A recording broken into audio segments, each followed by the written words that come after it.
Some men spend their whole lives searching for home, while others spend just as long running from it. Silas Boone was the second kind, carrying 40 years of regret through Colorado's mountain wilderness like stones in his pockets. At 68, he lived alone with his hound, Rufus, trapping and hunting in the high country where memories couldn't follow. When he traded his last $30 for a worthless canyon deed, folks in town laughed at the old fool. The land was nothing but rocks and dust, they said, but Rufus knew better. The dog started circling the cliff edge, whining and scratching at stones. When Silas followed, he found a hidden passage behind the rockfall. What lay beyond that narrow opening was something he never expected to see again, something that had been waiting 40 years for him to find it. What secret could make a man who'd spent decades running finally want to stay? Before we jump back in, tell us where you're tuning in from, and if this story touches you, make sure you're subscribed, because tomorrow I've saved something extra special for you. The morning mist clung to the bitter mesa range like an old man's breath in winter air. Silas Boone stepped from his weathered cabin into the pre-dawn darkness, his boots finding familiar purchase on the frost-covered porch boards. At 68, his body moved with the careful precision of someone who understood that a careless step in the high country could mean death. But his hands remained steady, his eyes sharp as winter sky, and his weathered face bore the deep lines of a man who had learned to read the mountain's moods like scripture. Rufus emerged from beneath the porch, stretching his grizzled frame and yawning. The old hound was near 12 now, grey muzzle and knowing eyes that had seen more wilderness than most men ever would. Together, they had worked these mountains for 8 years, since Silas found him as a half-starved pup wandering the high meadows. Now they moved as one entity, each anticipating the other's thoughts and movements. The cabin sat at 9,000 feet, tucked into a grove of ancient pines that had withstood centuries of wind and weather.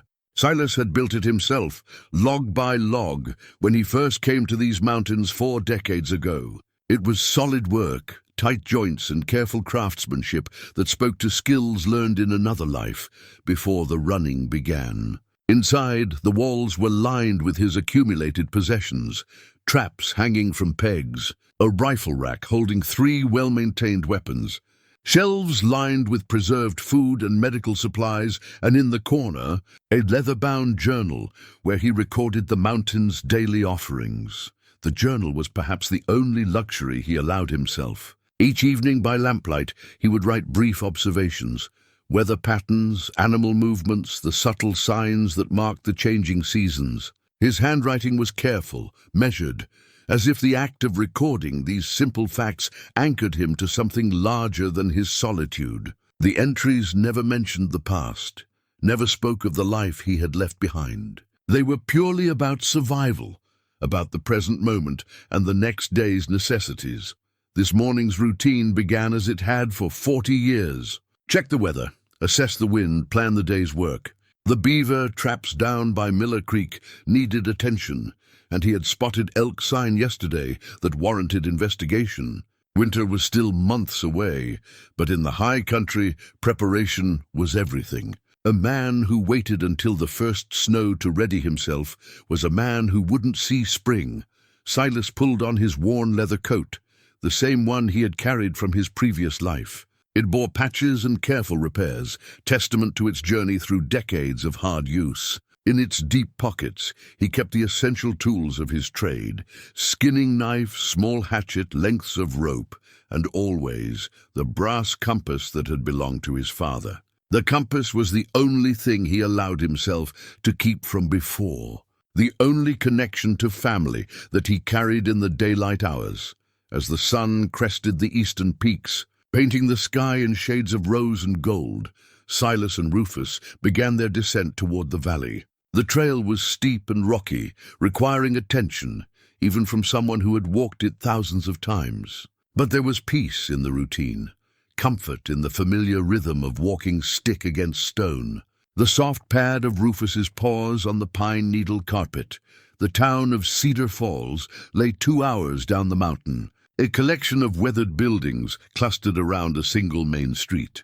It was not much of a town, perhaps 200 souls, who had found reasons to stay in this remote corner of Colorado. Some worked the remaining silver claims, others ran cattle on the high meadows during summer months. Most had their own reasons for choosing isolation over the growing cities to the east. Silas made this journey once a month, sometimes less if the weather turned. He needed supplies, ammunition, salt, coffee, the occasional tool or piece of clothing. But more than that, he needed to remind himself that other people still existed, that the human world continued beyond his mountain sanctuary. These brief visits were both necessary and painful. Windows into a life he had chosen to abandon. Martha Henley ran the general store, a sturdy woman in her 50s who had never married and never felt the need to explain why. She had known Silas longer than anyone in town, watching him arrive all those years ago with the hollow look of a man fleeing something terrible. She never asked questions, never pushed for details about his past. In return, he paid his bills in cash, caused no trouble, and occasionally brought her wild honey or a choice cut of venison. "Morning, Silas," Martha said as he entered the store, bell jingling above the door. Rufus looking well. "Morning, Martha. Need the usual supplies?"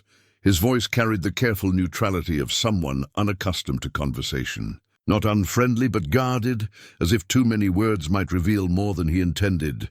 "Coffee's gone up again. Supply wagon's been having trouble with the pass roads." She moved efficiently behind the counter, gathering the items he always purchased. They had done this dance so many times that few words were necessary.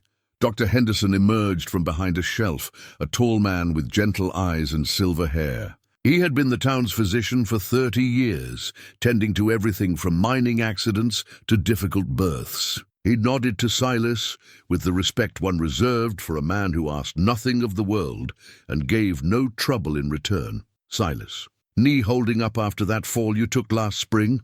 "Well enough." Silas's response was brief but not dismissive.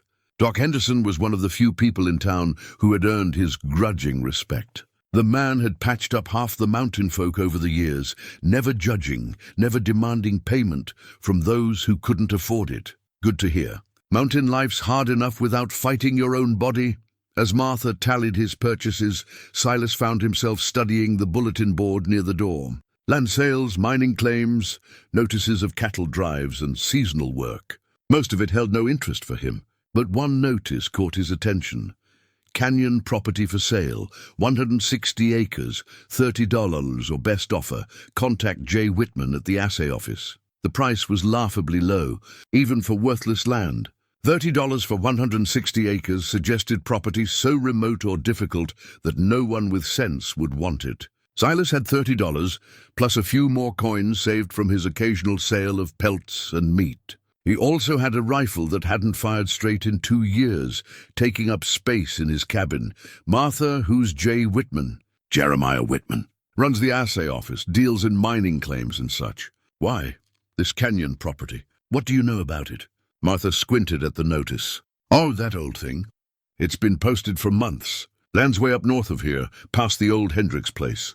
Nothing but rocks and rattlesnakes, folks say. Can't even get cattle up there properly.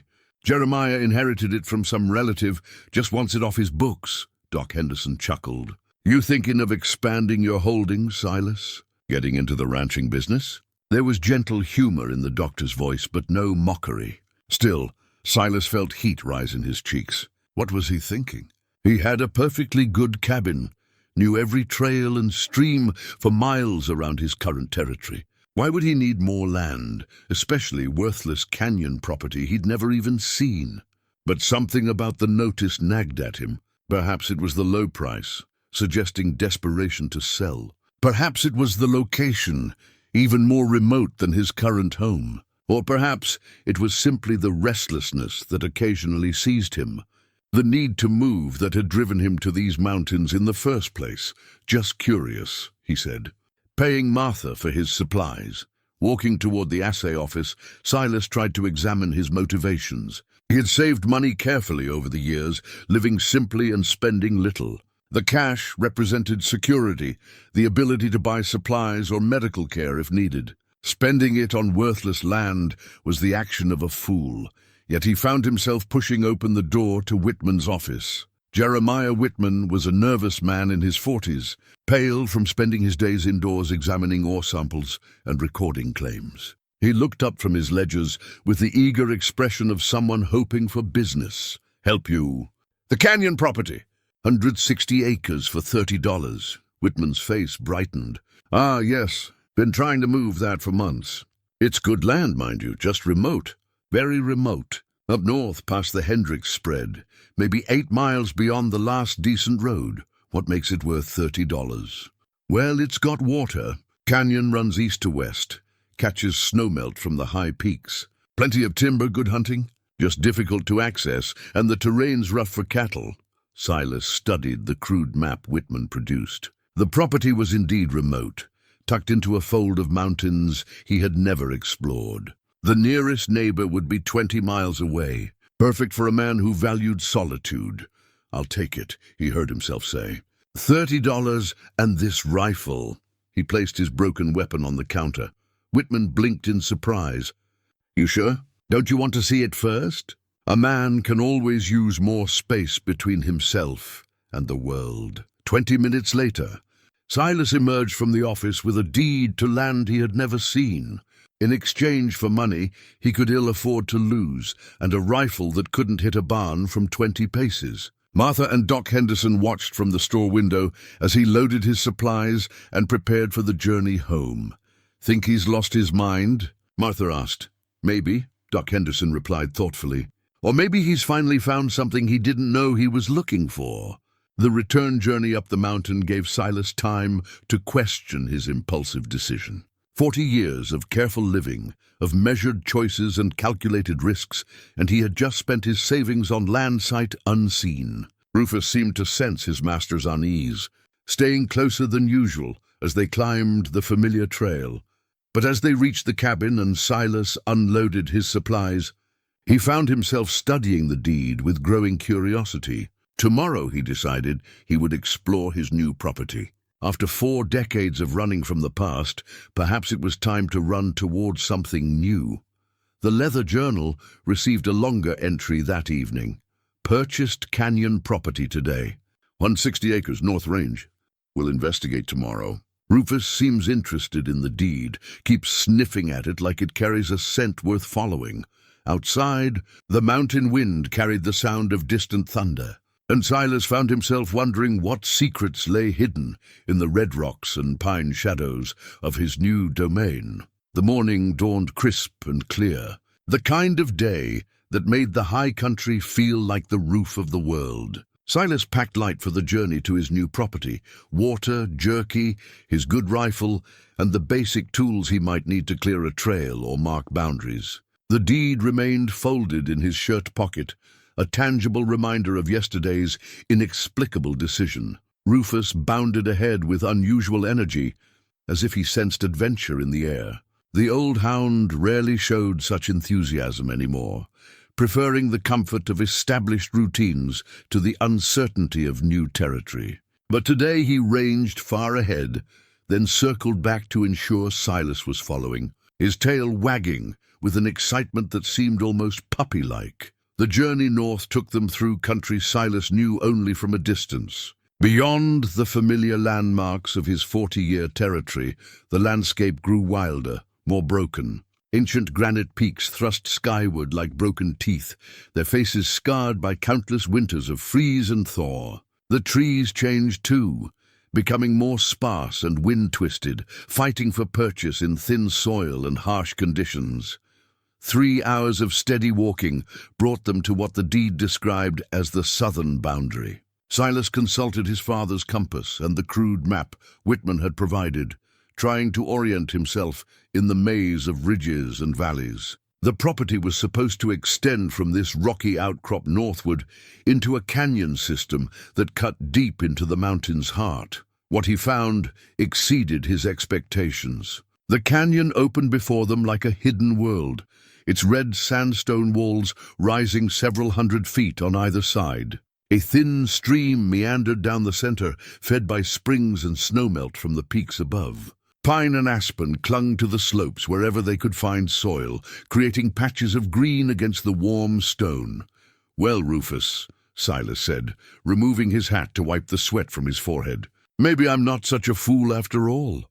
The dog was already exploring, nose to the ground, as he investigated scents both familiar and strange. This was good country for game.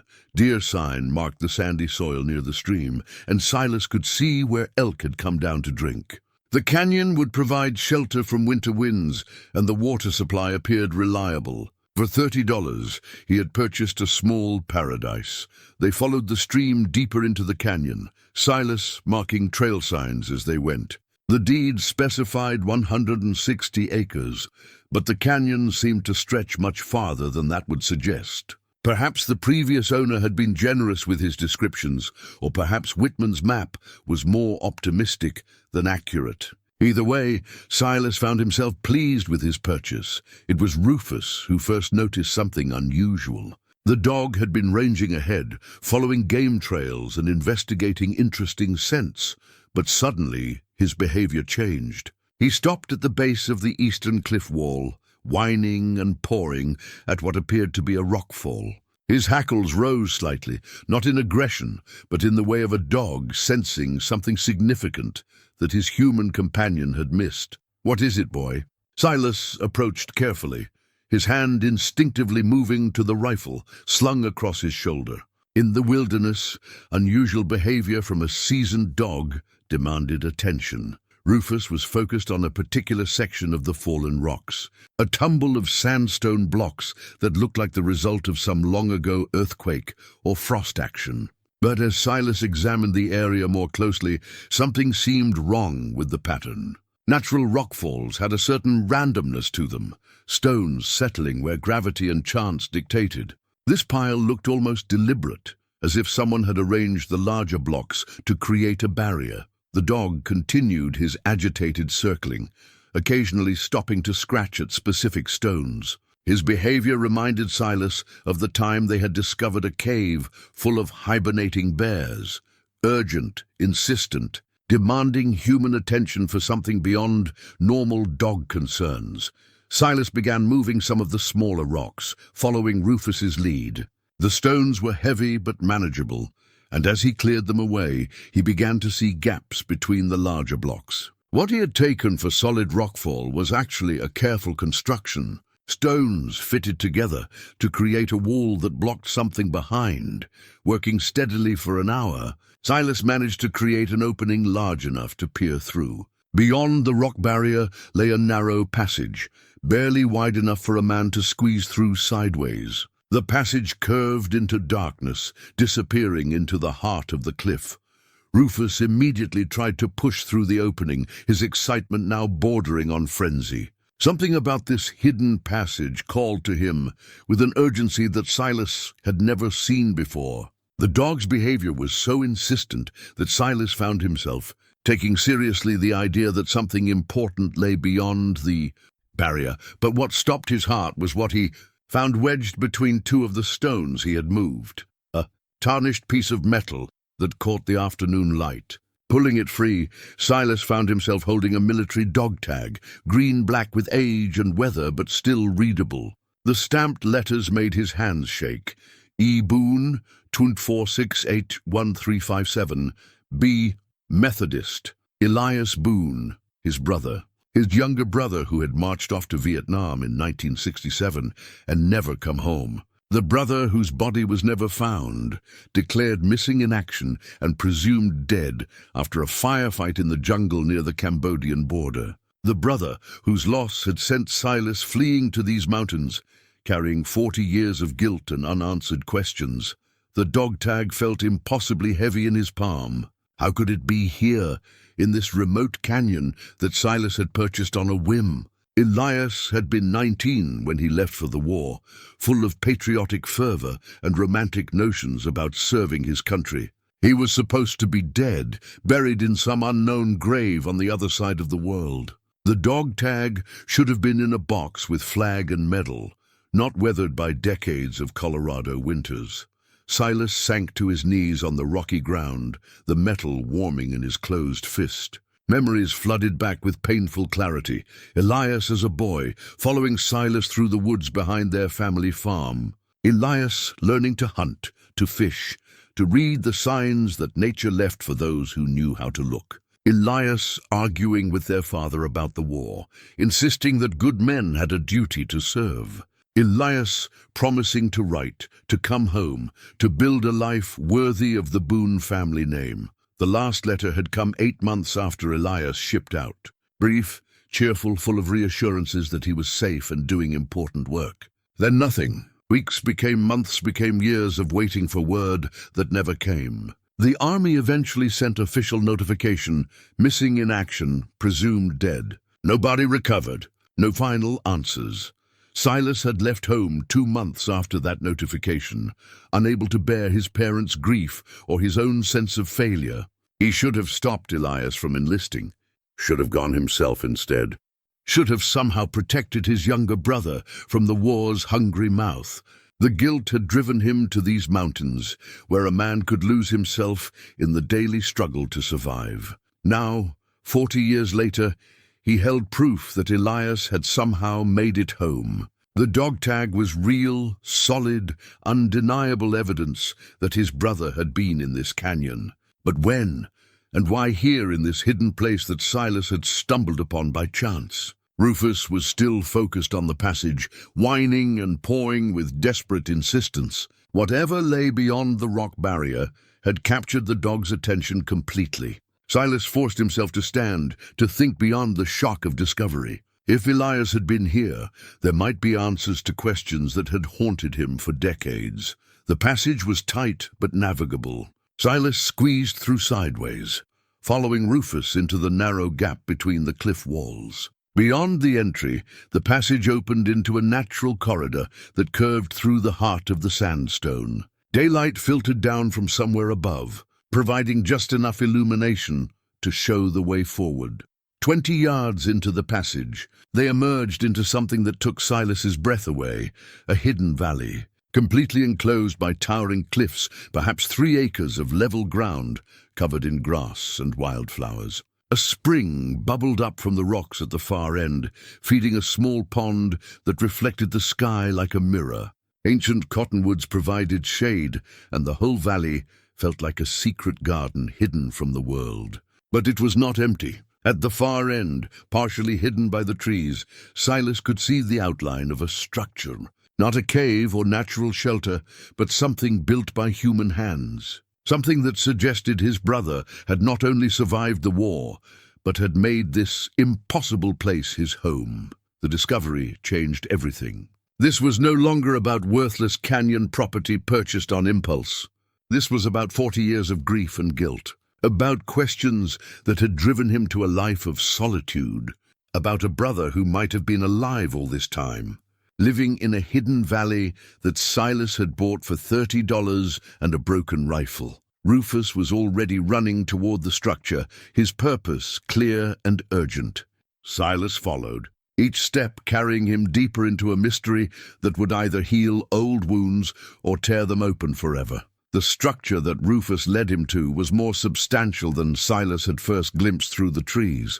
Someone had built a small cabin from native stone and timber, fitting it so naturally into the landscape that it seemed to have grown there rather than been constructed. The workmanship was careful and deliberate, showing skills that Silas recognized. Their father had taught both boys to work with stone and wood, to build things that would last. But as he approached the cabin, Silas noticed other things that made his chest tighten with emotion. A small garden plot, overgrown now, but still showing the careful rows where someone had grown vegetables. A fire ring built from river stones, positioned to catch the morning sun while staying sheltered from prevailing winds. Most heartbreaking of all, a small wooden cross planted in a patch of wildflowers near the spring. Rufus whined softly as they approached the cross, his earlier excitement replaced by something more solemn. The marker was simple but carefully crafted, made from 2 pieces of pine, fitted together with mortise and tenon joints. Their father's technique, passed down to both his sons. No name adorned the cross, no dates or inscription, just smooth wood, weathered gray by mountain seasons. Silas knelt beside the grave, trying to understand what he was seeing. The mound beneath the flowers was small, too small for a grown man. Not Elias, then, but someone else who had shared this hidden valley. A pet, perhaps, or something more tragic. In this isolated place, any death would have been a profound loss for whoever lived here alone. The cabin door hung slightly ajar, moving gently in the afternoon breeze. Silas approached slowly, uncertain what he might find inside. The structure was clearly old but well-maintained. Chinked walls and a solid roof that would shed rain and snow. Someone had lived here, and recently enough that the building showed no signs of abandonment or decay. Inside, the cabin was spartanly furnished but comfortable. A single room with a stone fireplace, a rough-hewn table and chair, shelves lined with preserved food and basic supplies, a narrow bed with military-style blankets, and everywhere signs of careful organization and methodical living that reminded Silas powerfully of their father's influence on both boys. But it was the items on the table that stopped him cold. A coffee cup still bearing dried residue from its last use. A half-finished carving, a small bird taking shape from a piece of aspen. And beside it, a knife Silas recognized. The bone-handled skinning knife their father had given Elias for his 16th birthday. Rufus had settled by the fireplace, nose pointing toward a corner where several items lay carefully arranged. Silas followed the dog's gaze and found a small collection that made his hands shake. A photograph of their family farm. Elias in his high school football uniform, their parents standing proudly beside their two sons. The photo was faded and creased from handling, as if someone had looked at it often over many years. Beside the photograph lay other mementos from home. Their mother's wooden thimble, a carved whistle their father had made, and most remarkably, Silas's own high school class ring, which he had given to Elias before leaving for work in the oil fields. Items that should have been lost in Southeast Asian jungles, but instead had somehow found their way to this impossible valley. The evidence was overwhelming. Elias had not only survived the war, but had made his way to this remote sanctuary, carrying memories of home and family with him. But where was he now? The cabin showed signs of recent habitation. The ashes in the fireplace were not more than a few days old, and the preserved food on the shelves suggested someone still called this place home. As afternoon shadows lengthened across the valley, Silas explored more systematically.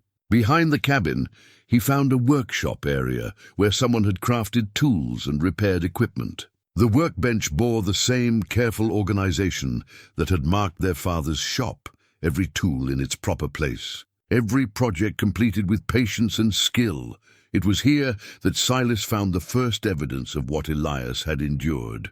Hidden beneath a canvas tarp, he discovered a collection of medical supplies that spoke to serious injury or ongoing health problems. Bandages, antiseptic, bottles of pills with labels too faded to read clearly.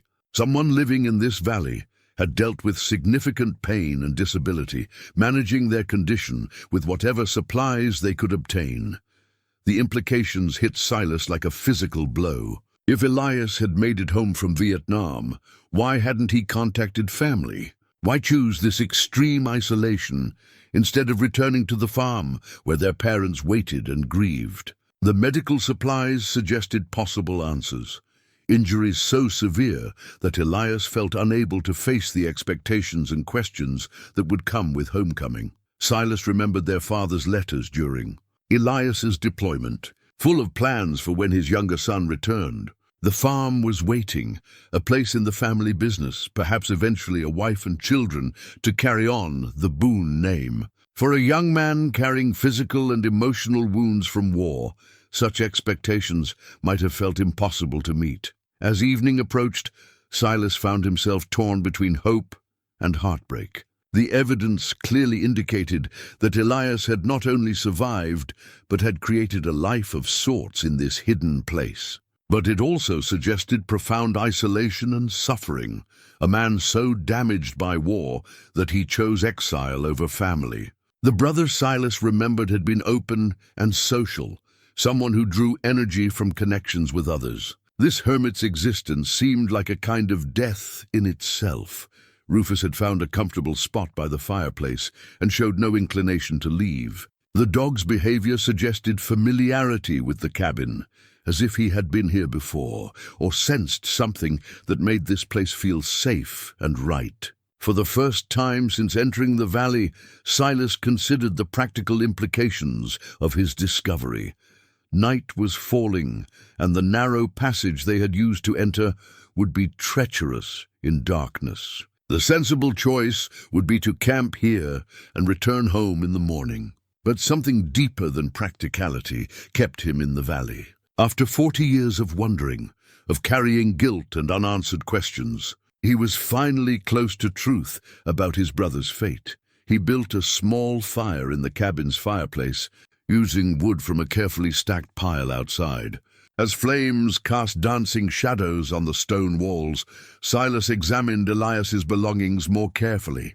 Each item told part of a story, the careful preservation of family mementos, the practical adaptations for wilderness living, the medical supplies that spoke to ongoing struggle, but it was the carving knife, still sharp and well-maintained, that affected him most deeply.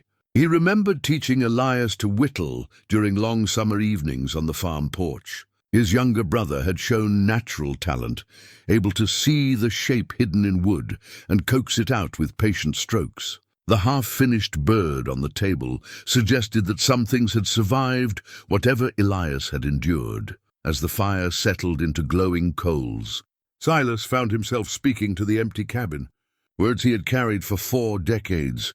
"I should have stopped you from going. Should have gone myself instead. I'm sorry, Elias. I'm sorry I didn't look harder, didn't find you sooner." Outside, the mountain wind carried sounds of the night, owls calling across the valley, the distant howl of coyotes, the soft rustle of leaves in the ancient cottonwoods. But for the first time in 40 years, Silas felt something other than guilt when he thought of his brother. Instead of loss, he felt the fragile beginning of hope, hope that somewhere in these mountains, Elias was still alive, still carrying forward the skills and values their father had taught them both. Dawn came gently to the hidden valley, filtered sunlight painting the cottonwood leaves gold and green. Silas woke on Elias's narrow bed, feeling more rested than he had in months, despite sleeping in a strange place. Rufus had spent the night by the door, alert and watchful, as if guarding secrets that only he understood. The morning light revealed details that had been hidden in yesterday's emotional tumult. The cabin was more than a simple shelter. It was a carefully planned homestead designed for long-term survival. Shelves held not just basic supplies, but evidence of sustainable living. Jars of preserved vegetables, bundles of medicinal herbs, containers of rendered fat and dried meat. Someone had lived here not as a temporary refugee, but as a permanent resident who understood the mountain's demands. It was while exploring a storage area behind the main room that Silas made his most significant discovery. Hidden beneath a loose floorboard, wrapped in oiled canvas, he found a collection of papers that made his hands tremble. Letters, dozens of them, written in Elias's careful script but never sent, all addressed to the same place, the Boone family farm in Kansas. The earliest letter was dated 1971, 4 years after Elias had been declared missing. Silas read with growing amazement and heartbreak, "Dear Mama and Papa, I know you think I'm dead, and maybe that's better than the truth. I made it out of that jungle, but not all of me came home. The doctors in Saigon said I was lucky. Shrapnel missed my spine by inches, but my left leg won't ever work right again. The headaches come and go, and sometimes I lose time, forget where I am. They wanted to send me to a hospital in California, but I couldn't face coming home broken." The words blurred as Silas continued reading. Letter after letter revealed Elias's journey from military hospital to rehabilitation center, to finally walking away from all official help. He had drifted west, working odd jobs when his injuries allowed, eventually finding his way to Colorado's high country, where a man could disappear if he chose. "I found a place where nobody asks questions about the past." There's a valley here that feels like the farm, protected and quiet. I think I could make a life here, away from expectations and disappointment. Sometimes I imagine bringing you here to see it, but then I remember how I limp now, how my hands shake when the headaches come. Better to let you grieve the son you sent to war than to burden you with the broken thing that came back. Each letter painted a picture of a man wrestling with invisible wounds that went far deeper than physical injury. Elias wrote about nightmares that left him afraid to sleep, about moments when the sound of wind in trees became helicopter rotors, about the crushing weight of survivor's guilt when so many of his unit had not made it home at all. But the letters also revealed something else, a man slowly healing, finding purpose in his chosen exile. Later entries described building the cabin, establishing the garden, learning to live with his limitations while discovering unexpected strengths. Elias had become a student of the wilderness, mastering skills that allowed not just survival, but a kind of flourishing. I helped a family last week. Migrants heading north got caught in an early snow, led them through the back trails to safety, shared what food I could spare. Felt good to be useful again, to protect instead of destroy. Maybe this is the life I was meant for, helping folks who find themselves lost in the high country. The bundle contained nearly 3 decades of unsent letters, a one-sided conversation with the family Elias had left behind. The most recent was dated just 6 months ago, revealing that he had somehow learned of their parents' deaths, Mama in 1995, Papa 3 years later. Both had died believing their younger son was buried in some unknown grave half a world away. I should have come home for the funerals. Should have let you know I was alive, let you see that the boy you raised became someone who could still do good in the world. But I was afraid you'd see only the damage, the ways that war changed me. Now it's too late for explanations, and I have to carry that regret along with all the others. Reading these intimate thoughts felt like trespassing, but Silas couldn't stop. Here was the brother he had lost, preserved in careful handwriting and honest reflection. Elias had not simply survived. He had struggled toward wisdom, finding ways to transform his pain into service for others. The letters revealed another crucial detail. Elias was not always alone in the valley. He wrote about occasional visits from travelers who had learned of his refuge, people fleeing various troubles who found temporary sanctuary in his hidden homestead. He had created an informal network of mountain trails and safe havens, helping those who needed to disappear for legitimate reasons. A woman came through last month with 2 small children, running from a husband who used his fists to settle arguments. Gave her supplies and directions to a place down south where she has family.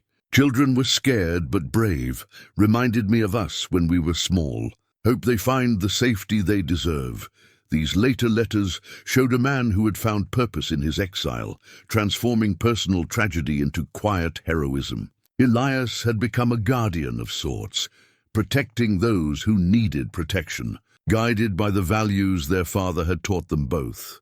But the most recent letters also contained troubling references to declining health, mentions of increasing pain, difficulty maintaining the homestead, concerns about what would happen to his informal network if he could no longer serve as its anchor.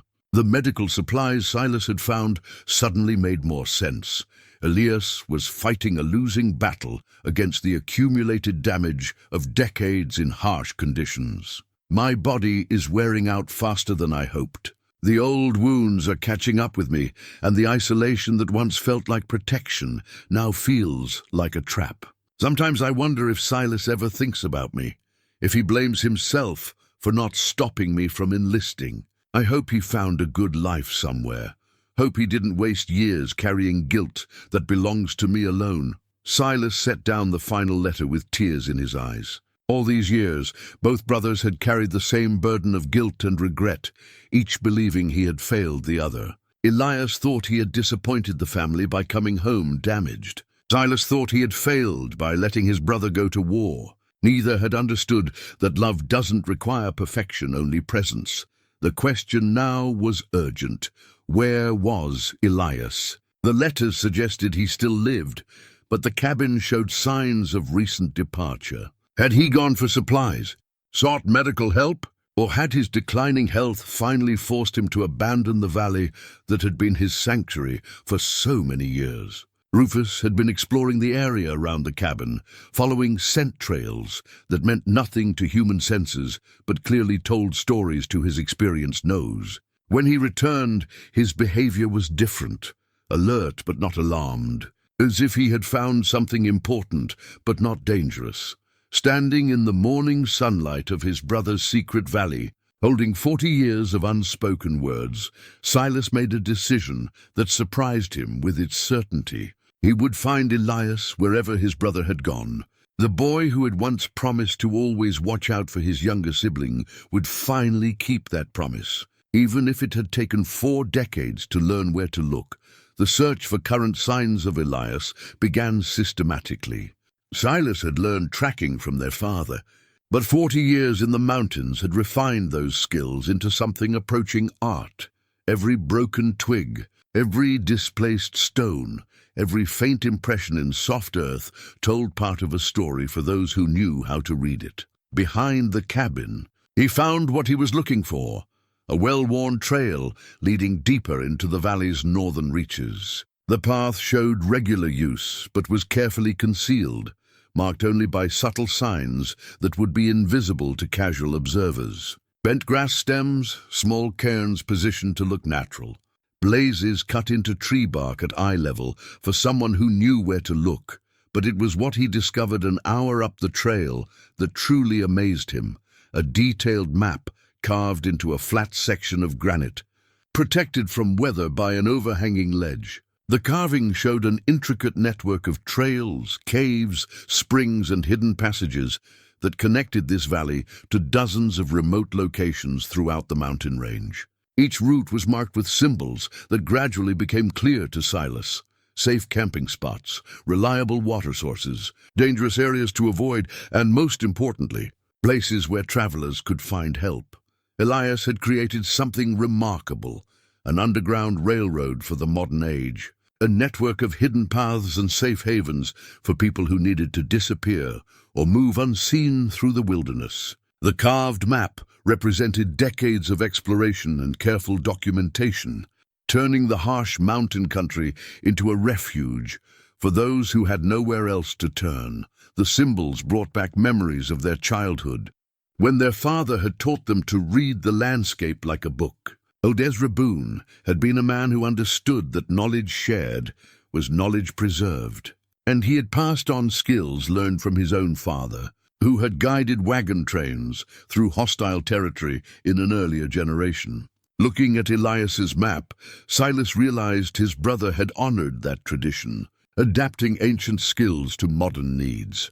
Following one of the marked routes, Silas discovered the first of what would prove to be many waypoints in Elias's network. Hidden in a grove of aspen trees, camouflaged to look like a natural rock formation, was a cache containing basic supplies: dried food, medical supplies, warm clothing, and a waterproof container holding written instructions in Elias's careful script. If you found this cache, you're probably in need of help.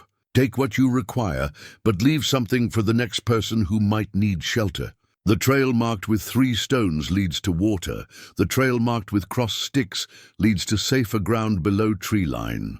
Trust the mountain, respect other travelers, and remember that kindness is the only currency that never loses value. The note was signed simply EB and dated just 2 months earlier. Elias was not only alive but actively maintaining his network, continuing his quiet mission of helping lost and desperate people find their way to safety.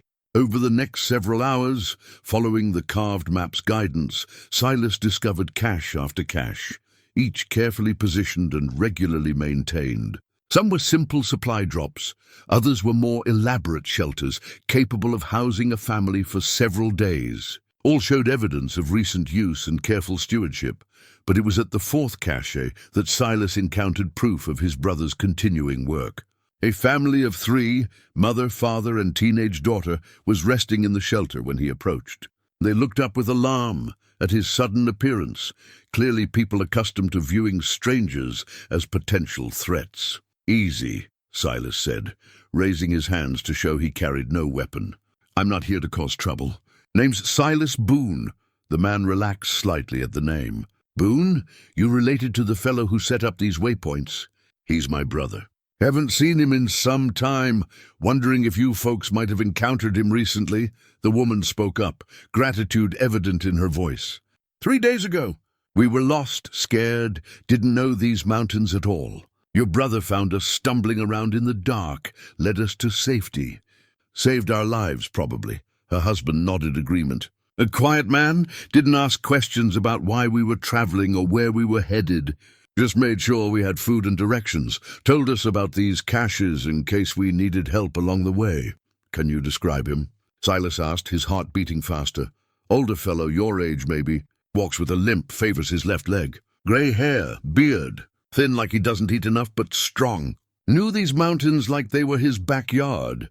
The description matched what Silas expected, but hearing confirmation that Elias was not only alive, but actively helping people filled him with emotions he couldn't quite name. Pride, certainly, but also sadness for the decades of separation, and determination to bridge the gap that had kept them apart. He mentioned where he was headed. Silas pressed.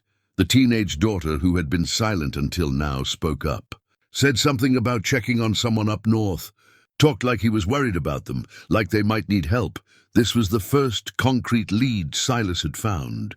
If Elias was traveling north to help someone, there might be a pattern to follow. Other people in his network who could provide information. The carved map showed several northern routes, each leading to different destinations in the high country. "These waypoints," Silas asked, "how long has this system been operating?" "Don't know for sure," the man replied, "but we heard about it through people who help folks in our situation. Word gets around quietly. If you need to disappear for good reasons, there's a guardian angel in the Colorado mountains who'll see you through safely. Your brother's got quite a reputation among people who need help. After sharing some of his own supplies with the family and ensuring they had clear directions for their onward journey, Silas continued following Elias's trail system. Each new discovery added pieces to a picture of his brother's life that was both inspiring and heartbreaking. Elias had transformed his own pain and isolation into a force for protecting others, but he had done it alone, carrying burdens that should have been shared. The carved map revealed routes leading to places Silas recognized from local stories. Hidden valleys where cattle rustlers had once hidden stolen herds. Old mining camps abandoned when the ore played out. Natural caves that provided shelter from winter storms. Elias had explored this entire region systematically, cataloging every resource that might prove useful to someone in desperate need. As afternoon shadows began lengthening, Silas realized he was following more than just physical trails.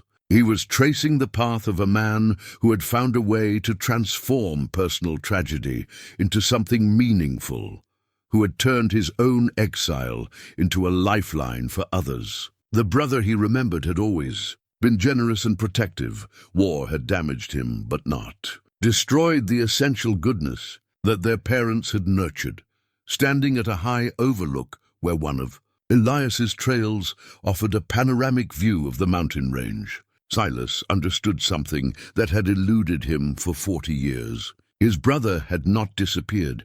He had simply found a different way to serve, a different way to honor the values their father had taught them both. The boy who had gone to war believing in duty and protection had become a man who practiced those virtues in the most direct way possible. But time was running short. If Elias was traveling north to help someone in need, and if his health was declining as the letter suggested, then every day of delay might be crucial. Silas needed to move faster, think more strategically about where his brother might have gone and why. The northern trail led through increasingly difficult terrain, climbing toward peaks that scraped the sky like broken glass. Silas pushed his aging body harder than he had in years, driven by urgency and the growing conviction that time was running out. Rufus seemed to understand the stakes. ranging ahead to scout the trail, while frequently returning to check on his master's progress. It was during a rest stop at one of Elias's supply caches that Silas found the next crucial piece of evidence. Hidden beneath the usual supplies was a small wooden box, carefully crafted and fitted with a tight lid. Inside, wrapped in oiled cloth, was a photograph that stopped his heart. Himself and Elias as boys, perhaps 8 and 6 years old, standing beside their father's truck after a successful fishing trip.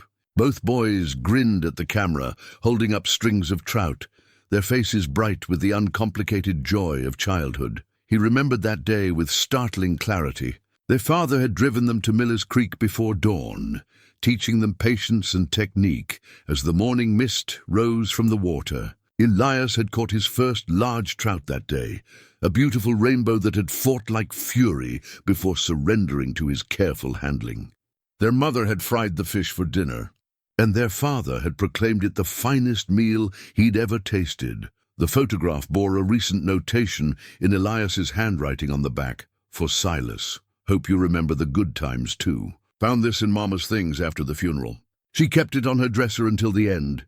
The words hit Silas like a physical blow. Not only had Elias somehow learned of their parents' deaths, but he had attended the funerals close enough to their mother's house to retrieve personal items. He had been there, watching from a distance while Silas grieved alone, believing himself to be the only surviving member of their family. Why hadn't Elias approached him then? What fear or shame had kept him hidden even during their parents' final farewell? The photograph suggested that Elias wanted contact, wanted to bridge the gap between them, but something still held him back from direct communication.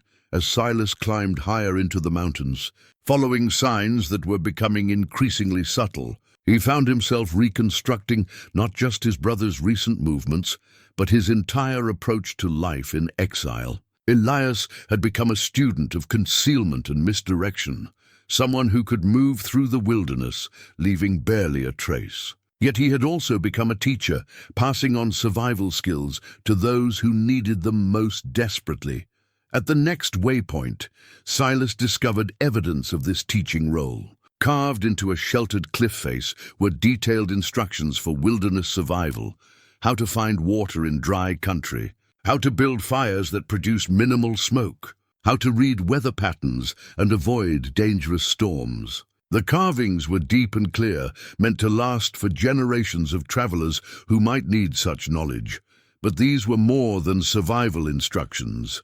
They were life lessons wrapped in practical advice. Trust your instincts, but verify with evidence. Help others when you can, but don't sacrifice yourself needlessly. Every sunrise is a gift. Make it count. The voice of their father echoed in these carved words. Filtered through Elias's decades of hard-won experience, the trail grew steeper and more treacherous, winding through terrain that would challenge even experienced climbers. Silas found himself grateful for his 40 years of mountain living, but he also recognized that he was pushing his 68-year-old body beyond safe limits. His knees ached, his lungs burned in the thin air, and his hands shook slightly from fatigue and cold. It was Rufus who found the next significant clue. The old dog had disappeared around a bend in the trail, then returned with urgent whining and circling behavior that indicated something important ahead. Following his lead, Silas discovered what appeared to be the remnants of a camp, not one of Elias's established waypoints, but a temporary shelter that someone had used recently. The fire ring was cold, but not ancient, perhaps 3 or 4 days old. Careful examination revealed traces of medical care, blood-stained bandages, an empty bottle that had once contained pain medication, and most ominously, a discarded walking stick that showed signs of heavy use. Someone had been hurt badly enough to need significant medical attention, and the evidence suggested they had been traveling with help, following the trail beyond the camp. Silas found confirmatory evidence of his worst fears. Boot prints in a patch of soft earth showed 2 distinct patterns, one set deep and regular, the other shallow and uneven, suggesting someone being helped or supported by a companion. The uneven prints matched what he would expect from someone walking with a severe limp, someone whose left leg could no longer bear full weight. The realization hit him like cold water. Elias was not traveling north to help someone else. He was the one who needed help, and someone from his network was trying to get him to safety. The recent departure from the hidden valley had not been routine maintenance of his trail system, but a desperate journey undertaken by a man whose body was finally failing him. This changed everything. Instead of tracking a healthy man who might be anywhere in the vast mountain wilderness, Silas was following someone who was seriously injured or ill, moving slowly and probably seeking medical attention. The destination would be somewhere with facilities to treat serious health problems, one of the small towns that dotted the mountain region, or possibly a hospital in the larger communities to the east. But who was helping Elias? The second set of boot prints belonged to someone with a shorter stride, possibly a woman or young person. Someone from his informal network who had been willing to risk a dangerous journey to help their guardian reach safety. The loyalty Elias had inspired in the people he helped spoke to the kind of man he had become, despite his wounds and isolation. As darkness fell and Silas was forced to make camp, he found himself torn between hope and despair. The evidence suggested that Elias was alive, but in serious trouble, possibly dying from whatever condition had finally driven him from his sanctuary. After 40 years of separation, Silas might be too late to reconcile with the brother he had lost to war and guilt. But he had also discovered something wonderful. Elias had not simply survived, but had created something meaningful from his pain. The network of trails and caches, the people he had helped, the wisdom he had carved into stone, all of it testified to a life lived with purpose and generosity. Whatever flaws Elias perceived in himself, whatever shame had kept him in exile, he had remained true to the values their father had taught them both, lying in his sleeping bag beside a carefully banked fire, listening to Rufus's steady breathing and the sound of wind in the high pines. Silas made a promise to the stars above.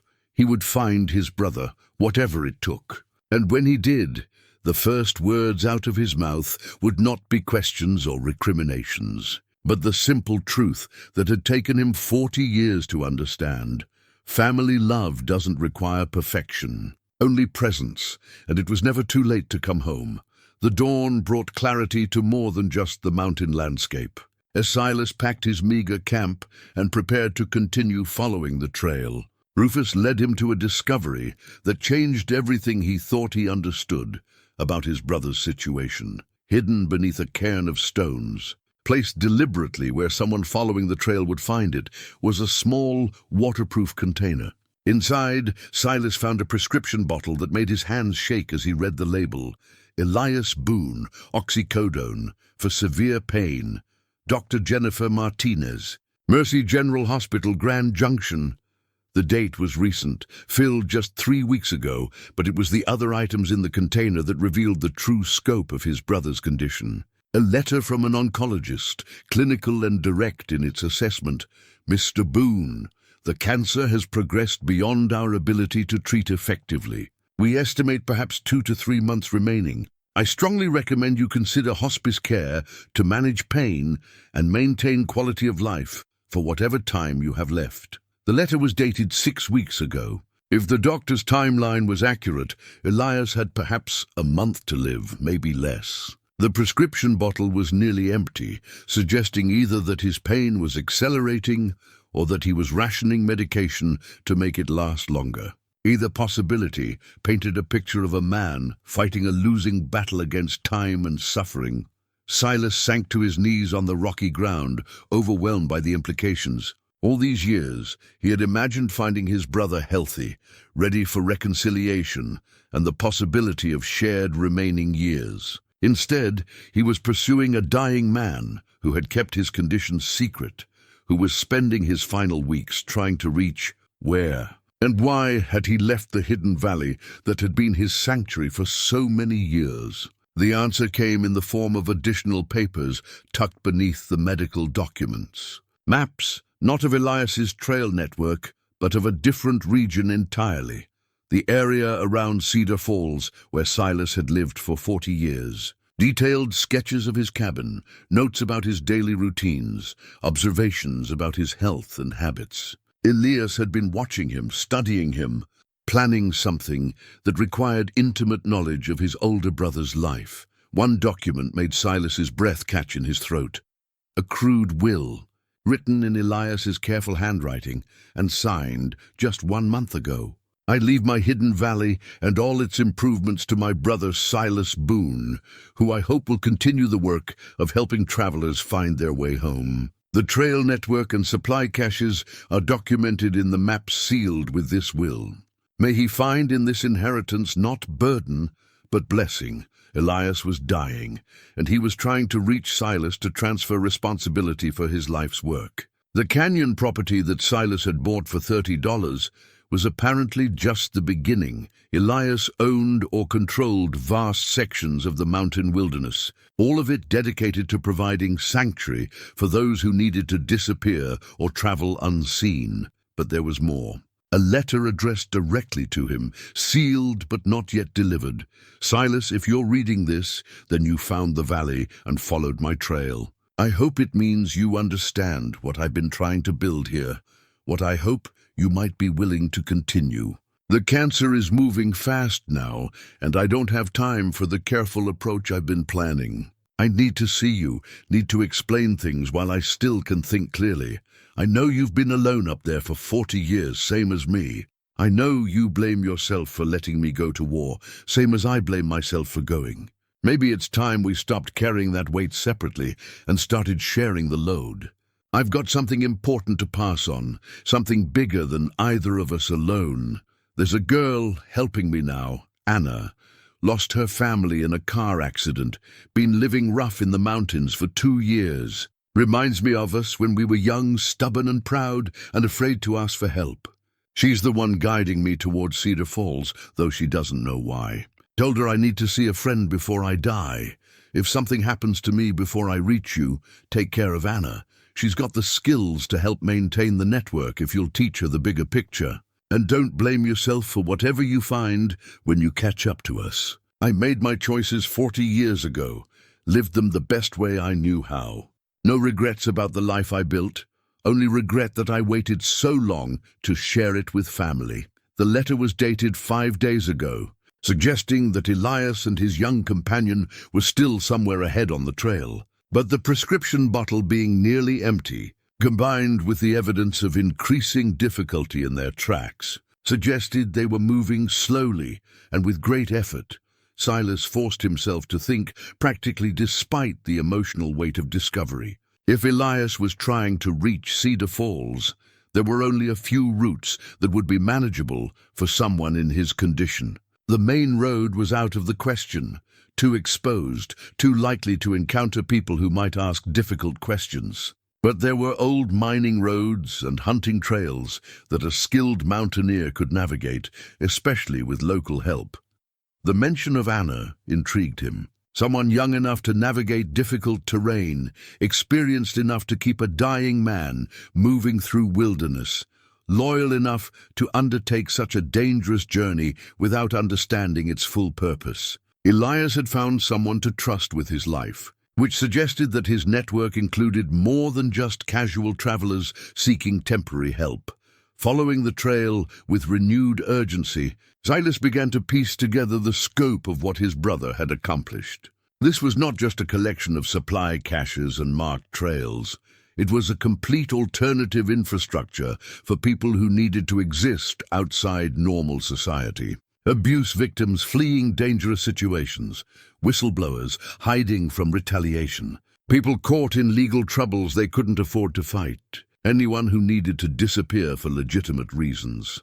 The network represented decades of careful planning and execution, but it also represented a massive responsibility. If Elias died before passing on crucial knowledge, people's lives could be at risk. The girl, Anna, might know some of the operational details, but she couldn't possibly understand the full scope of what needed to be maintained.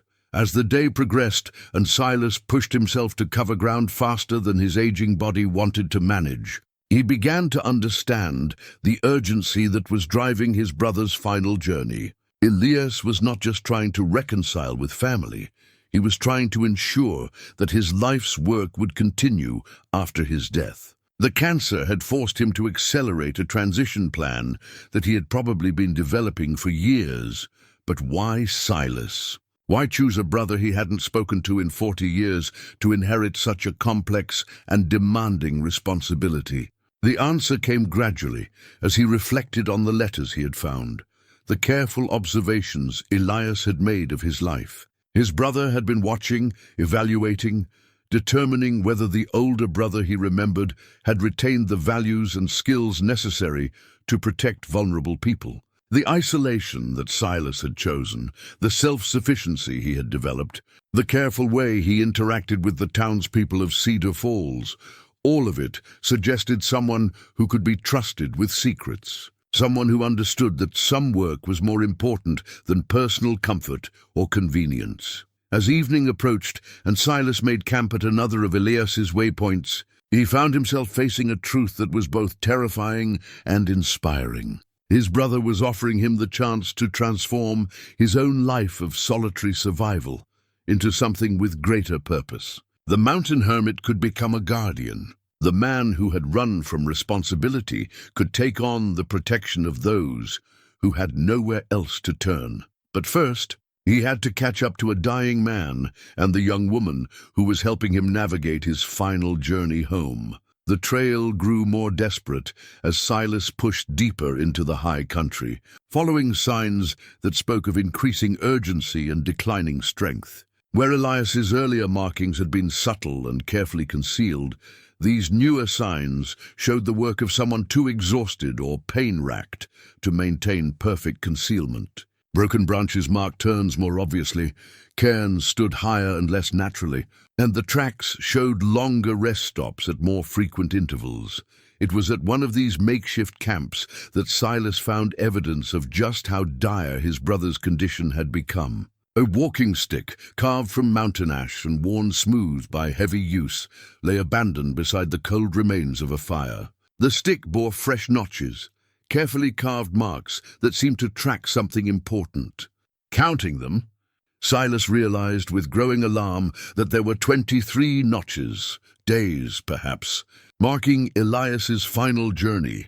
If the oncologist's timeline was accurate, and if these notches represented a countdown of remaining time, then Elias had perhaps a week left to live, maybe less. The urgency that had been driving Silas transformed into something approaching desperation. 40 years of separation, and he might miss his brother's final moments by mere days, but the walking stick told another story as well. Each notch was clean and deliberate, carved with the precision of someone maintaining hope and purpose despite overwhelming circumstances. These were not the marks of a man surrendering to death, but of someone measuring his remaining time against important goals that still needed to be accomplished. Rufus had been growing increasingly agitated as they followed the trail, his behavior suggesting that he could smell or sense things beyond human perception.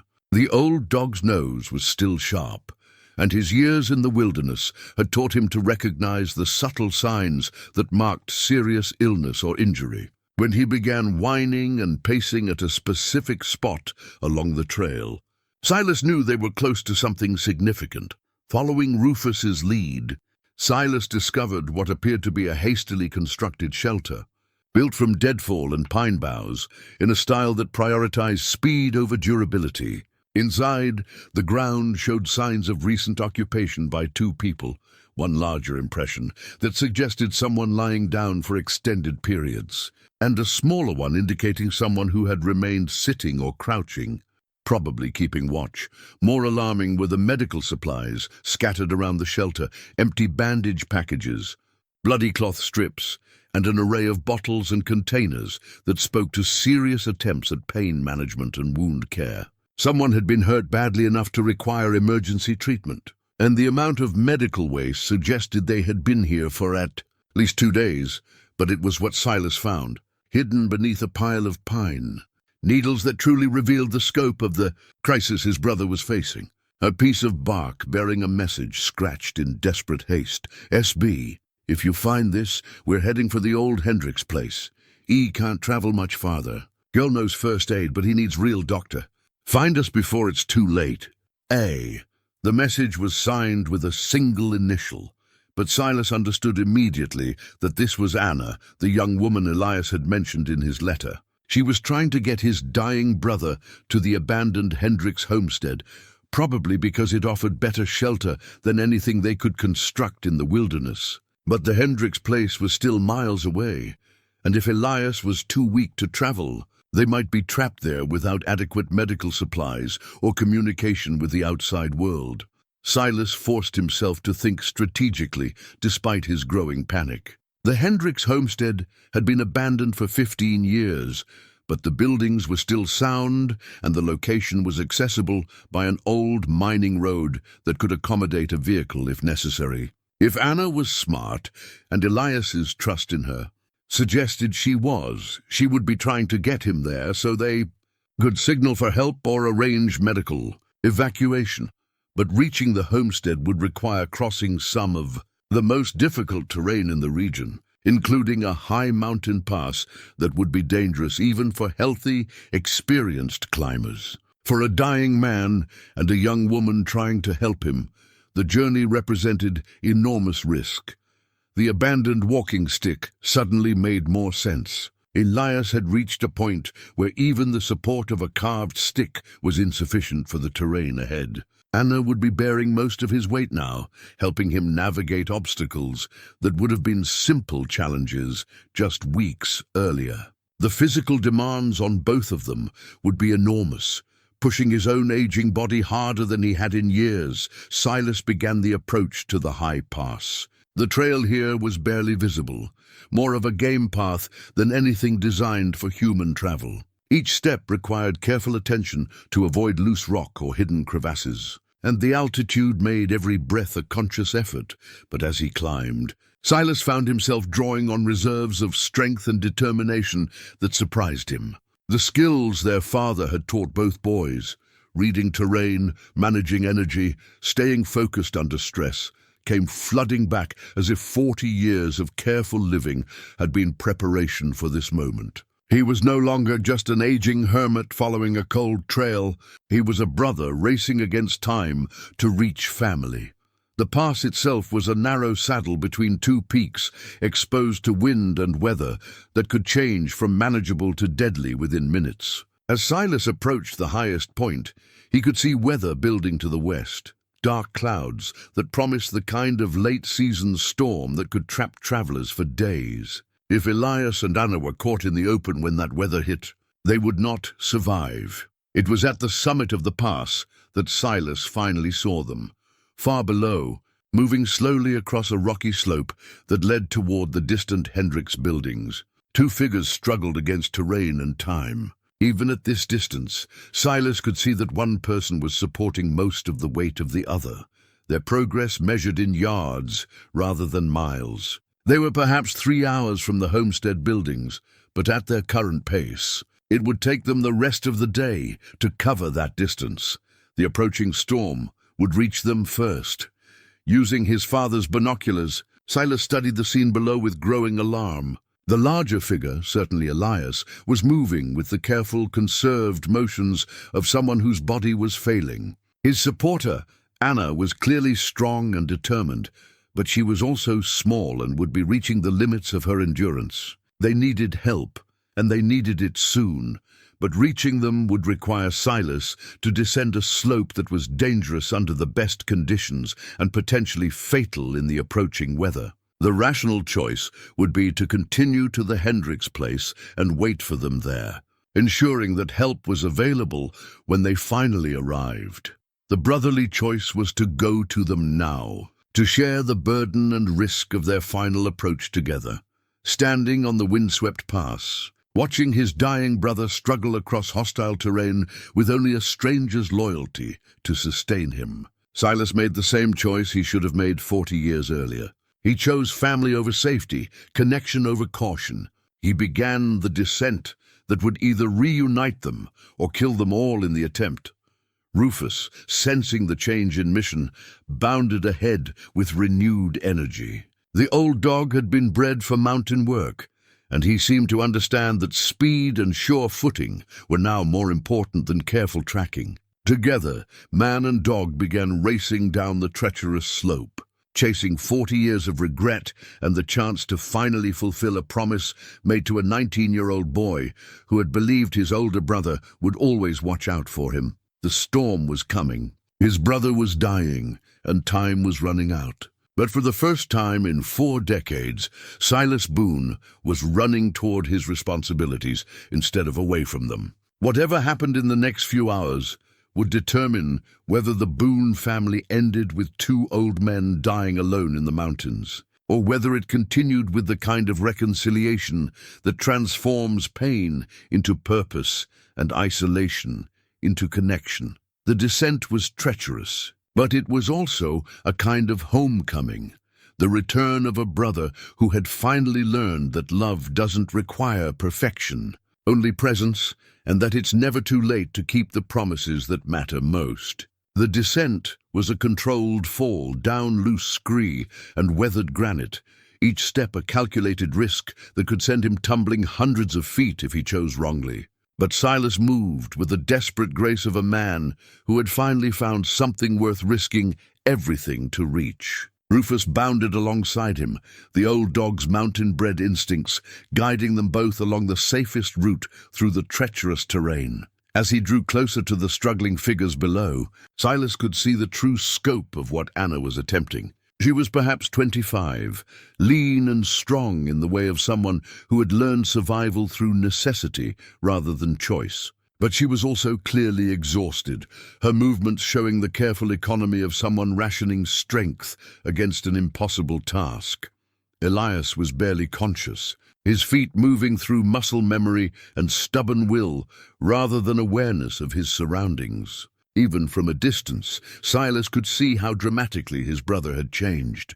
The man who had built the hidden valley, who had maintained a network of trails and caches, was now a shadow held upright only by Anna's determination and his own refusal to surrender. "Anna!" Silas called as he reached speaking distance, his voice echoing off the surrounding cliffs. "Anna, I'm here to help!" The young woman looked up with a mixture of relief and wariness. She had been alone with this responsibility for days, and the sudden appearance of a stranger, even one who knew her name, required careful evaluation. But when Elias raised his head at the sound of Silas's voice, recognition flickered in his fever-bright eyes. "Silas?" The word was barely a whisper, but it carried 40 years of questions and regret. "How did you— "The valley, you found it." "I found it all, Elias, the letters, the maps, everything you built. I've been following your trail for days." Silas reached them and immediately moved to support his brother's other side, taking weight off Anna's trembling legs. "We need to get you to shelter before this storm hits." Anna studied him with intelligent eyes that had seen too much hardship for someone so young. "You're the brother he talked about, the one who lives near Cedar Falls." "That's right. And you're the young woman who's been taking care of him." "Thank you for that. Thank you for bringing him home." Up close, Elias's condition was even worse than Silas had feared. His skin was gray with pain and exhaustion, his breathing shallow and labored. The cancer was winning its final battle, but there was still awareness in his eyes. Still, the spark of the brother Silas remembered. "The network," Elias whispered as they began moving again, now with Silas bearing most of his weight. "Anna knows the basics, but the contacts? The safe houses in town you need to know before I can't tell you." "Save your strength," Silas replied. But Elias shook his head with surprising firmness. "No time. Storm's coming, and I might not—" He coughed, a sound that spoke to deep damage in his chest. "Listen, Doc Henderson knows about the network. Been helping for years with medical supplies, no questions asked. Martha, too. She's been forwarding mail to my post office box in Grand Junction." The revelation stunned Silas. The people he had known for 40 years, who had watched him maintain his own careful isolation, had been secretly supporting his brother's work the entire time. The small community he had held at arm's length had been protecting family he didn't even know was alive. Anna spoke up as they struggled across a particularly difficult section of loose rock. There are 13 active safe houses between here and Denver. 17 people in the network who can provide immediate help. Another 40 who can be called on for specific needs. Elias has been training me to take over coordination, but there's too much for one person to handle. That's why I came to find you, Elias said, his words becoming increasingly slurred as the effort of travel sapped his remaining strength. Need someone I can trust, someone who understands what we're protecting. The Hendricks buildings were still half a mile away, but the approaching storm was moving faster than they could travel. The first fat raindrops began falling, carrying the promise of the deluge to come. If they were caught in the open when the full storm hit, hypothermia would kill them all within hours. There, Anna pointed to a cluster of boulders that formed a natural shelter. We can wait out the worst of it there, then make the final push when it clears. They reached the makeshift shelter just as the rain began in earnest. Huddled together under the rocky overhang, with Rufus pressed against them for additional warmth, Silas found himself finally face to face with the brother he had lost and found again. Elias reached into his jacket with shaking hands and withdrew a familiar object, their father's compass. The one Silas remembered from countless childhood adventures. Been carrying this since Vietnam, Elias whispered. Kept me pointing toward home, even when I was too scared to make the journey. He pressed the compass into Silas's hands, their fingers touching for the first time in 40 years. Your turn to carry it now.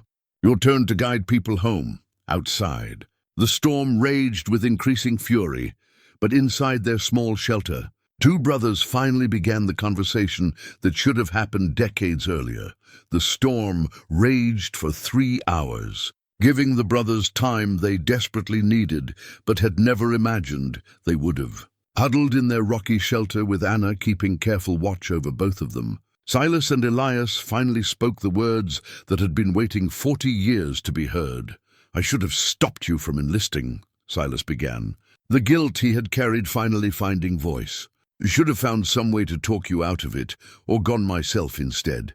Elias managed a weak smile, his hand still resting on the compass he had passed to his brother. You tried, remember?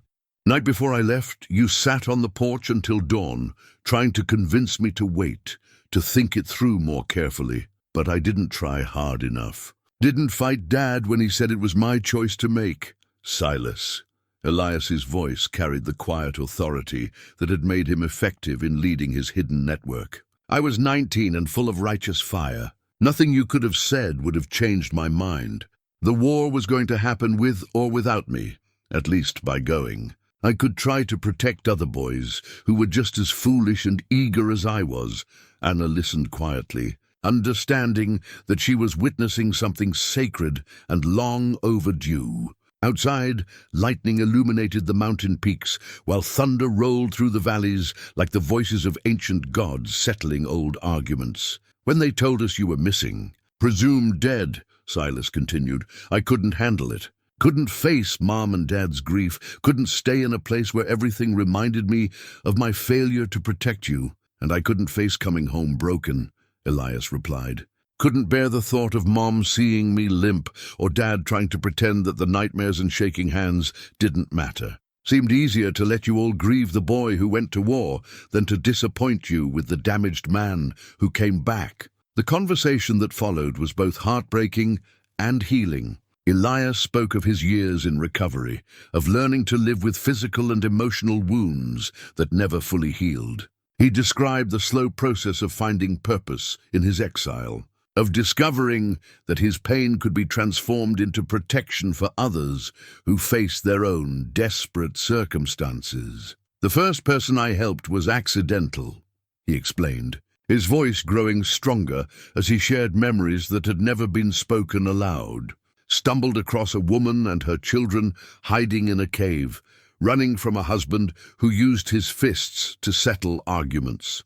They were scared, hungry, lost. I gave them food and directions to safety, And suddenly I understood why I'd survived the war. Silas described his own 40 years of careful isolation, of building a life that required nothing from others and offered little in return. I thought I was protecting myself from more loss, he admitted. But I was really just protecting myself from living. Anna interjected softly. Elias talks about you all the time. How you taught him to track, to read weather, to think 3 steps ahead in dangerous country. He said you were the best brother a boy could ask for.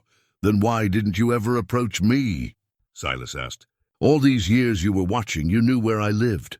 Why not just knock on my door? Elias was quiet for a long moment, gathering strength for what might be his most important words. Because I was afraid you'd see what the war had done to me and decide it wasn't worth the trouble. Easier to love a memory than a broken reality. You fool, Silas said with rough affection. You magnificent, stubborn fool. Do you think I cared about your limp or your scars? Do you think any of that mattered compared to having my brother back? The storm began to subside as Elias shared the details of his network, the people who could be trusted, the resources available, the delicate balance of secrecy and effectiveness that kept vulnerable people safe. Anna added her own knowledge, describing the organizational systems she had helped develop, the communication methods that allowed coordination without detection. It's bigger than just the mountain region now, Elias explained. We have connections to similar networks in other states, other countries even. People helping people disappear when they need to, when staying visible means staying in danger. And you want me to take this on? Silas asked, overwhelmed by the scope of responsibility being offered. I want us to take it on, Elias corrected. Anna's young and strong and smart, but she needs someone with experience and patience to teach her the deeper skills. You've got 40 years of mountain wisdom and a lifetime of keeping secrets. Together, you can keep this going after I'm gone. As the last echoes of thunder faded and stars began appearing through breaks in the clouds, Elias reached into his pocket and withdrew a final item, a new wooden sign, carefully carved during his final weeks in the hidden valley. It read simply, Boone Canyon Way Station, all travelers welcome. Been working on this for months, he said, pressing it into Silas's hands along with the compass. Figured it was time to make the work official, and time to put the family name on something worth preserving. The weight of the carved sign felt like a covenant, a promise to honor not just Elias's legacy, but the values their father had taught them both. Outside, the storm had passed, leaving the air clean and the path to the Hendricks buildings clear under starlight. 6 months later, Silas stood beside the newly erected sign at the entrance to what had once been his brother's secret valley. Boone Canyon Way Station, all travelers welcome, gleamed in the morning sunlight, carved letters filled with pine pitch to make them weather-resistant and visible from a distance. Below it, a smaller sign added practical information. Supplies available. Medical aid, no. Questions asked. The transformation of the hidden refuge into an official way station had required careful coordination with local authorities and considerable trust building within the existing network. Doc Henderson had proved invaluable in those early days, using his medical credentials and community standing to legitimize what had previously operated entirely in shadows. Martha had contributed her business sense, helping to establish supply lines and financial systems that could sustain the operation long-term. Anna had become not just a partner, but the heart of the expanded operation. Her youth and energy complemented Silas's experience and patience, creating a combination that served their diverse visitors well. She had moved into the main cabin, while Silas maintained his residence in his original mountain home. The two locations connected by well-maintained trails that allowed quick response to emergencies. The young woman had proved remarkably adept at the complex balance required to run such an operation. She possessed an intuitive understanding of when to offer help without questions and when careful inquiry was necessary for everyone's safety. Under her management, the way station had helped over 60 people in its first 6 months of official operation. families fleeing domestic violence, witnesses hiding from retaliation, individuals whose immigration status left them vulnerable to exploitation. But it was the unofficial memorial in the small cemetery beside the spring that drew Silas's daily attention. Elias had lived only 3 weeks after their reunion, time spent in relative comfort at the Hendricks place while Silas arranged for proper medical care. Doc Henderson had made daily visits, managing pain medication and ensuring dignity during the final transition. Martha had provided supplies and moral support, finally able to openly acknowledge her decades of quiet assistance to the brothers' work. The grave marker was simple but meaningful. Silas Boone, 1948-2024. He helped people find their way home. Below the inscription, Anna had carved a smaller symbol, a compass rose pointing in all directions, representing the network that continued to guide travelers towards safety. Rufus had adapted to the increased activity around the way station with surprising grace. The old dog seemed to understand that his role had evolved from companionship to something approaching security, and he had taken to patrolling the valley's perimeter with renewed purpose. He had also begun training a younger dog, a golden retriever mix that Anna had rescued from an abandoned camp, teaching the pup the subtle skills required to assist in their work. On this particular morning, Silas was expecting visitors from the state authorities who periodically checked on the way station's operations. The legal framework they had established was complex but effective. The facility operated as a licensed emergency shelter and wilderness rescue station, providing cover for its more sensitive functions while ensuring compliance with relevant regulations.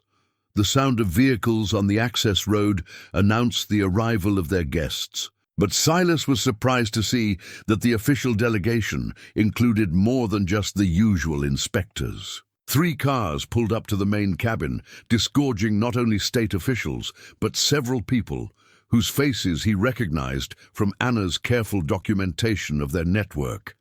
Silas called Maria Santos, a social worker from Denver, who had become one of their most reliable partners. "We brought some friends who wanted to see what you've built here." The group that gathered in the valley that morning represented the true scope of what Elias had created and what Silas and Anna were working to expand. Teachers who provided education to children hiding with their families. Lawyers who offered legal aid without demanding documentation. Medical professionals who treated injuries without reporting requirements, and dozens of others who had chosen to use their skills in service of people whom the formal system often failed to protect. Anna emerged from the cabin with coffee and sandwiches, her efficiency masking the emotion of seeing so many network members gathered in one place. For security reasons, such meetings were rare. But this gathering had been planned to mark the official recognition of the way station as a model program worthy of replication in other regions. Elias would have been amazed, said Dr. Patricia Williams, a trauma specialist who had helped develop protocols for treating visitors with severe PTSD. He always worried that the network was too informal, too dependent on personal relationships to survive long-term. What you've created here has the structure to last for generations. As the day progressed, Silas found himself reflecting on the journey that had brought him from isolated hermit to the center of a community dedicated to protecting vulnerable people. The $30 canyon purchase that had seemed like foolish impulse 6 months earlier had become the foundation for work that touched lives across multiple states. Late that afternoon, after the visitors had departed and the valley had returned to its normal quiet, Silas and Anna sat beside Elias's grave, watching the sunset paint the canyon walls in shades of gold and red. Rufus dozed nearby while his young apprentice practiced the patient alertness that their work required. "Think we're doing it right?" Anna asked, a question that had become their regular evening ritual. "I think we're doing it like Elias would have wanted," Silas replied, pulling out the brass compass that had become his most treasured possession. The needle pointed steadily north, but he had learned that true direction came from something deeper than magnetic orientation. "Tomorrow we've got that family from Texas arriving," Anna noted, consulting the discreet communication system they used to coordinate arrivals. 3 kids, all under 10. Mom's been hiding them from an ex-husband with connections to local police. "We'll be ready," Silas assured her. "That's what family does. We help each other find the way home." As darkness settled over Boone Canyon Way Station, lights came on in the cabin windows and smoke rose from the chimney, visible signs of welcome for anyone who might be traveling the mountain trails in need of sanctuary. The wooden sign caught the last rays of sunlight, its carved letters promising that in this hidden valley, all travelers would find the help they needed to continue their journey towards safety and hope.